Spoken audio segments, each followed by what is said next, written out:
the fundamentals of our company.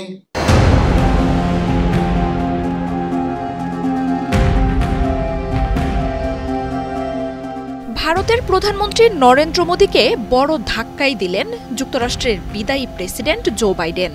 আর্থিক জালিয়াতি ও ঘুষ কেলেঙ্কারির অভিযোগে মোদীর সবচেয়ে ঘনিষ্ঠ মিত্র হিসেবে পরিচিত ভারতীয় ধনকুবের গৌতম আদানির বিরুদ্ধে গ্রেপ্তারি পরোয়ানা জারি করেছে যুক্তরাষ্ট্রের আদালত। শিগগিরই সেই পরোয়ানা মোদী রাষ্ট্রের আইনশৃঙ্খলা বাহিনীর হাতে এসেও পৌঁছাবে। আমেরিকার প্রেসিডেন্ট জো বাইডেন বিদায় নেবেন 2 মাসের কম সময়ের মধ্যে। তার আগে মোদীর বন্ধুর বিরুদ্ধে যুক্তরাষ্ট্রের এমন পদক্ষেপ তাৎপর্যপূর্ণ বলে মনে করা হচ্ছে। গৌতম আদানির সাথে সখ্যতায় এবার মোদীর বিরুদ্ধে আরও সরব হয়ে উঠেছে ভারতের বিরোধী দলগুলো।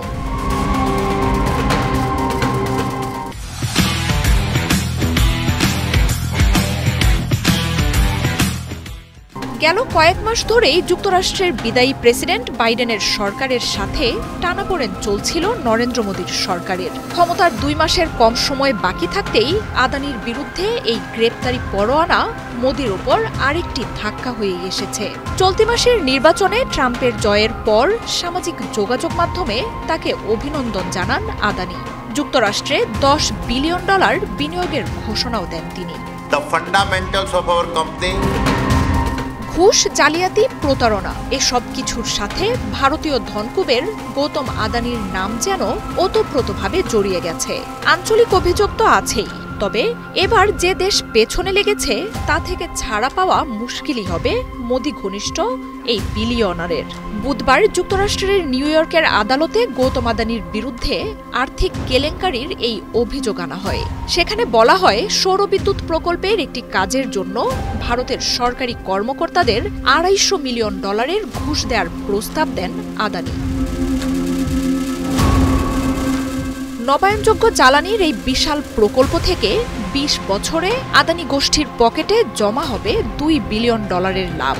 মিথ্যা তথ্য ও বিভ্রান্তিকর নীতির মাধ্যমে যুক্তরাষ্ট্র থেকে এই প্রকল্পের জন্য এরই মধ্যে $3 বিলিয়ন ঋণ তুলে নিয়েছে আদানি সংশ্লিষ্টরা। অবৈধভাবে বিশাল লাভের এই জ্বালানি প্রকল্পের কাজটি পেতে ভারতীয় সরকারি কর্মকর্তাদের সাথে সরাসরি বৈঠক করেছেন গৌতম আদানি নিজেও। যুক্তরাষ্ট্রের আদালত বলছে, 2022 সাল থেকেই আদানির বিরুদ্ধে ঘুষ, দুর্নীতির অভিযোগের বিভিন্ন তদন্ত শুরু করেন তারা। তবে সেখানেও তদন্তে বিভিন্ন বাধা নেমে আসে।